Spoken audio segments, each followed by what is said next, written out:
Hello and welcome to the latest... Hang on one sec, What are you talking to me for? What do you mean you want more energy? Dude, for goodness sake, I'm doing a video... Why? Oh, it's so frustrating. You're so frustrating. Why do you do this all the time? We try and cut a video and you theoretically smack me in the face and you think I'm just going to be able to concentrate on it. That wasn't real, but it was my enactment for a match that happened on this week's episode of Monday Night Raw. I'm so excited to talk about it, but we must wait and talk about it in a sec. But yes, my name is Simon from WhatCulture Wrestling. Thank you for joining me. As it is the first ups and downs of the week, we have to give out our MVP of the Week award for last week. And I'm giving it to Baron Corbin. That's right, I said it had to be said. I have loved this crazy character he has been doing, and Happy Corbin was the cherry on top. So well done to him. I'm sure he's over the moon. But let's get on to more present things and take this the finger of power and give the good bits an up and the bad bits a down when it comes to Monday Night Raw. Oh, it's gonna be a doozy. Let's up those downs.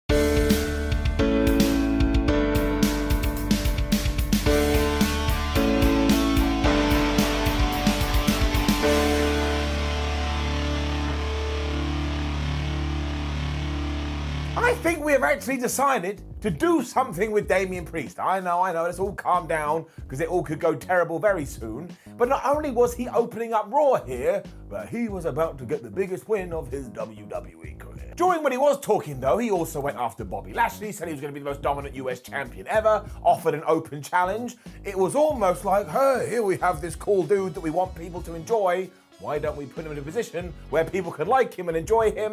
It really ain't that hard. It was a bit like, of course, when Sheamus answered the open challenge, but he was soon followed by Drew and McIntyre, and I started to get excited in my tum-tum, so I was like, wait, are we going to do a triple threat between these two guys? Because if we are, you can sign me up.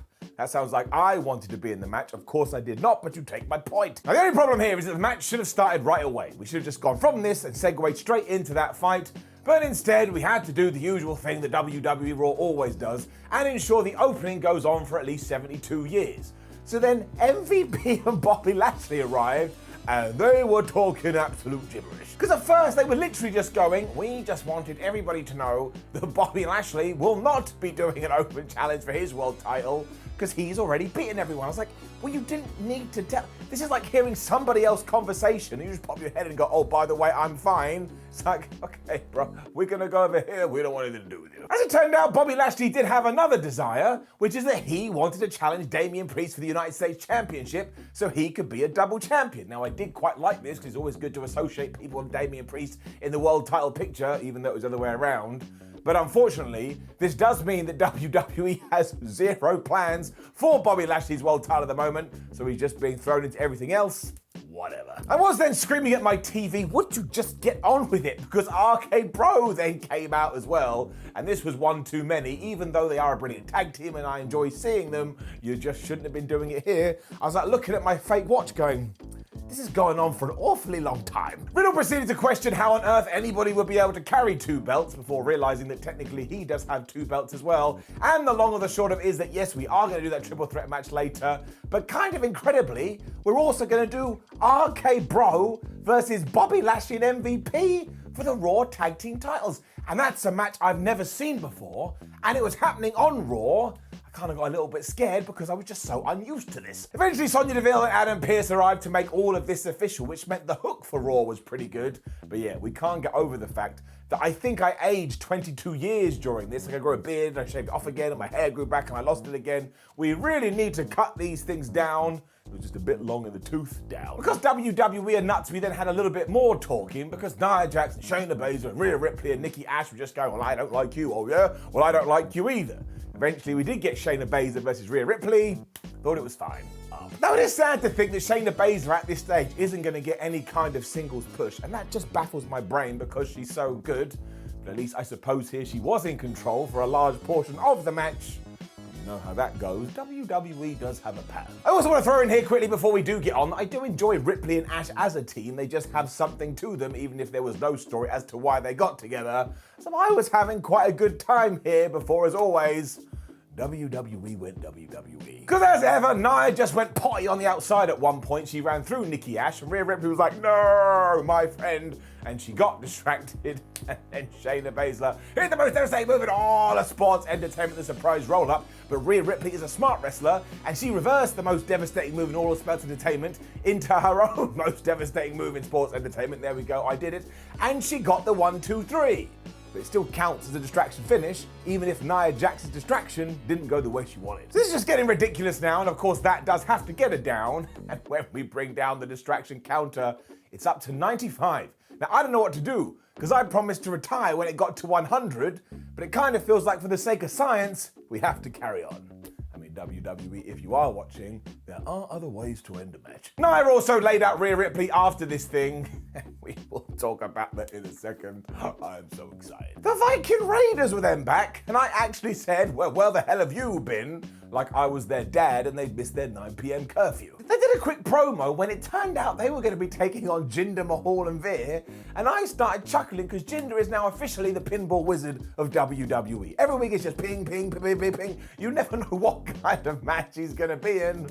But hey, this week he was doing this, and he lost. I mean, it was nice and simple. Mahal tried to take the advantage, he screwed up. He got hit with the Viking experience. 1, 2, 3. And I have absolutely no idea where the hell we go from here. But the Viking Raiders won, and I was worried they were going to lose, so let's get up. Raw then absolutely rocked. That triple threat United States title match between Sheamus, Drew McIntyre, and Damian Priest was fitted in here. And as always, I'm just going to give you a nice and simple instruction.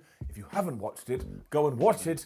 You will have a lovely time up. Drew and Priest started working off together in order to get rid of Mr. Face Mask, and then they just started smacking each other right in the face. But then Sheamus was back in the ring, and he was like, oh fella, I like a fight too. So he started to smash them in a fight as well. So this was just big meaty men slapping meat.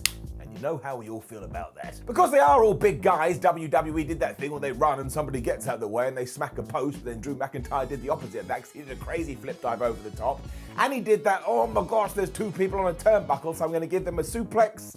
I know it's a little bit of a convoluted spot, but it looks so good, so I don't care. Sheamus soon got Drew in the cloverleaf, but Damian Priest broke that up by kicking Sheamus so hard I think his face fell off. And then he was hitting this chokeslam thing, and Drew McIntyre broke that up for the near fall.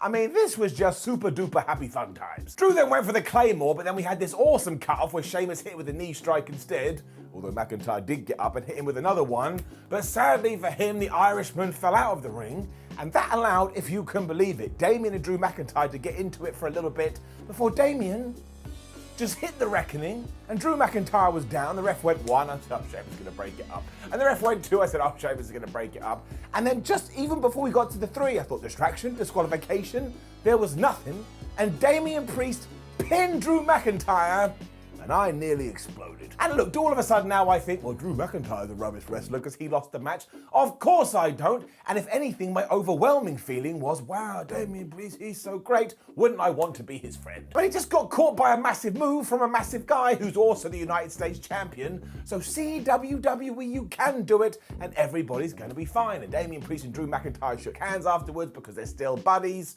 This was the best thing on Raw. It was probably the best thing on Raw for about 6 months. Goldberg video next. He doesn't want the WWE title anymore, and instead, he wants Bobby Lashley's soul.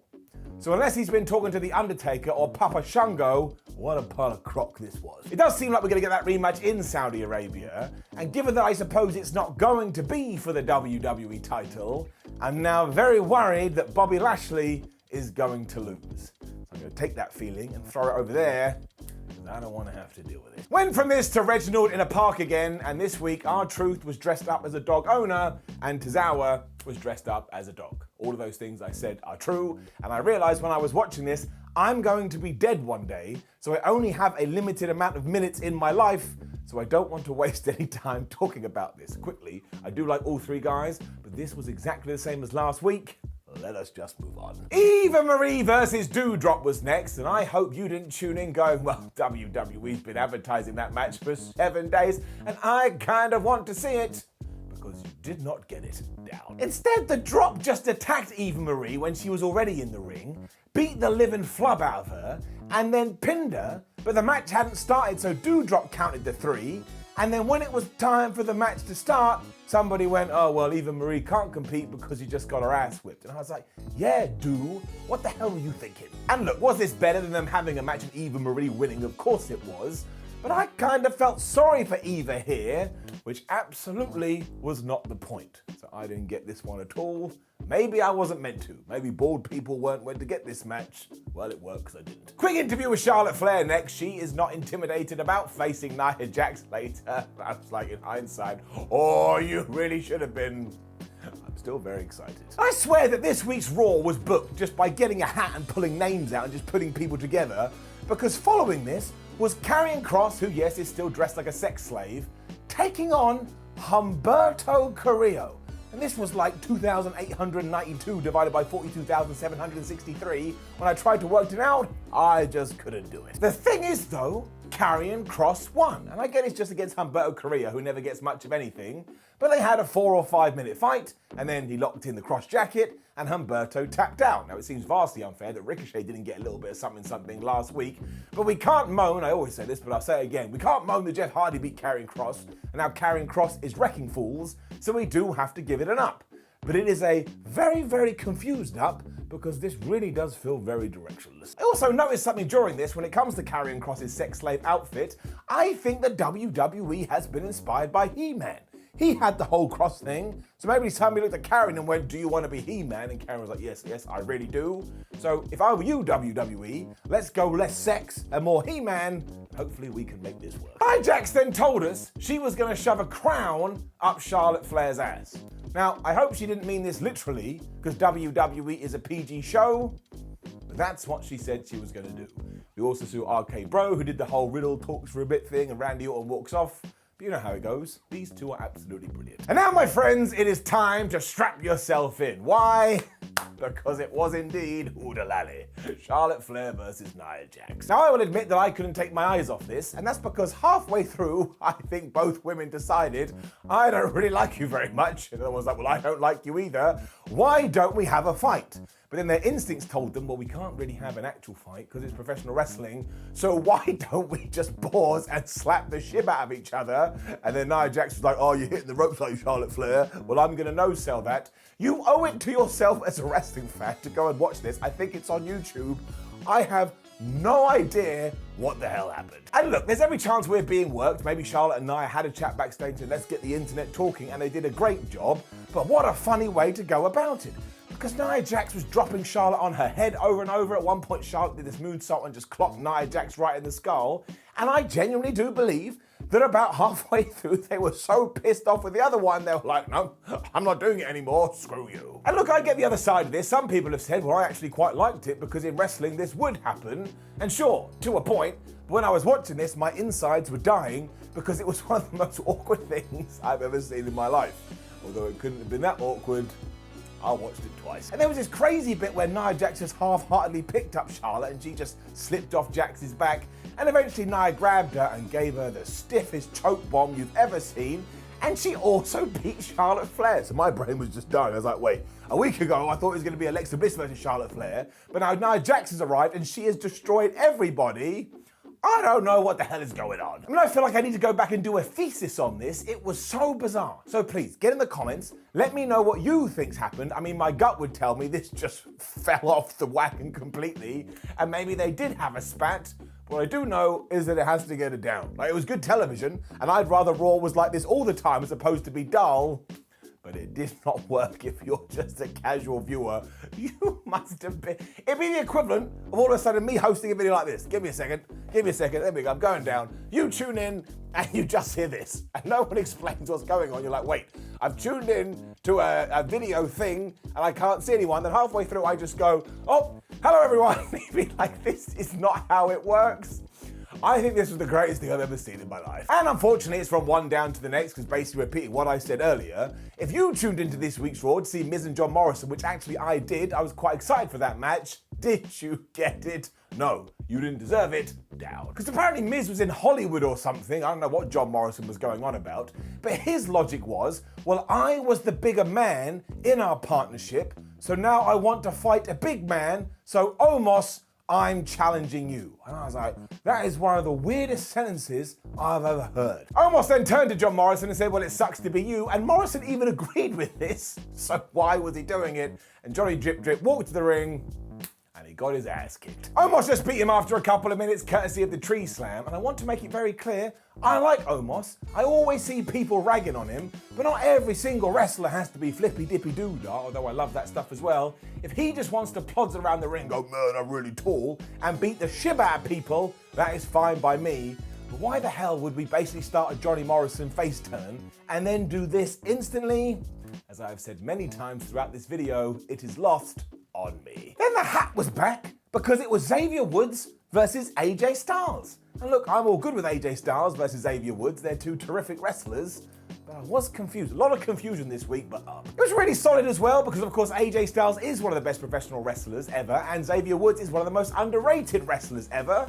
They had a really good cactus can, I'm going to do this, I'm going to do that match. Eventually, AJ caught him in the calf crusher. He'd been working over Xavier Woods' leg, so Xavier tapped out. No idea where Kofi Kingston is, but I had a good time. It was a busy night for AJ as well because he went straight from this to commentary, and he was livid when he discovered that RK Bro versus Bobby Lashley and MVP was for the tag team titles, which it was. And this was our main event, and it was a new, fresh match that I don't think we have ever seen. I couldn't have been any happier. If I was able to do a backflip, I would have done it. But the problem was, if I did try and do a backflip, I'd land on my head and break it. I don't want to do that, but up. Amazingly, there was no nonsense here either, which gets me very excited that maybe we're moving away from nonsense, but of course we're not. And Riddle did this crazy dive onto both Bobby Lashley and MVP to get things going, but then the champ and his friend beat him up for a while. He got the hot tag to Randy Orton. Everyone loves Randy Orton right now, so they cheered. It was entertaining, or dare I say, sports entertaining. I'm sorry. Okay, Bro got rid of Lashley by chucking him into the ring post, don't forget what I said earlier, and then yeah, Riddle climbed to the top rope. He hit the floating bro to MVP, who was always going to take the pin, which he did. Our tag team champions had a very dominant win over these two, and we protected Bobby Lashley, which is important. I can't criticize it, which is a rarity. It meant that we had a few people just winning matches on this Raw, so I'd worried I'd fallen asleep and was actually dreaming, but I wasn't. And then, of course, Bobby was back in the ring and he speared the absolute crap out of Riddle. But then Orton was back and he gave Bobby Lashley the RKO. So then we're gonna do Randy Orton versus Bobby Lashley? I have absolutely no idea. It also meant for the second week in a row, Raw ended on a nice note, which is always good. That's what they should be doing half the time. Although we now have to be worried every time they do advertise matches, because once again they pretended and they didn't deliver. Still, this felt like one of the most unique Raws in ages, and because it all is a little bit higgledy-piggledy, you do have a bunch of feuds that can go in multiple directions, and you need all of that when you have a 180-minute wrestling show. So while the bad bits kind of did fall off a cliff, I actually had a good time by the end of it, so I'm giving it an up. Now, please do leave a comment below and let us know what you thought about last night's episode of Raw. Like the video, share the video, and subscribe. Head over to WhatCulture.com where you can stay up to date with all the wrestling news, put it into your brain. Make sure you come engage with us on social media. And if you've missed a wrestling show and you need somebody to catch you up on said wrestling show, go watch other episodes of Ups and Downs. My name is Simon for WhatCulture. Thank you for watching me as always. And I will see your ass, hopefully never. That doesn't really sound like two things we should be doing, but I'll see your face soon.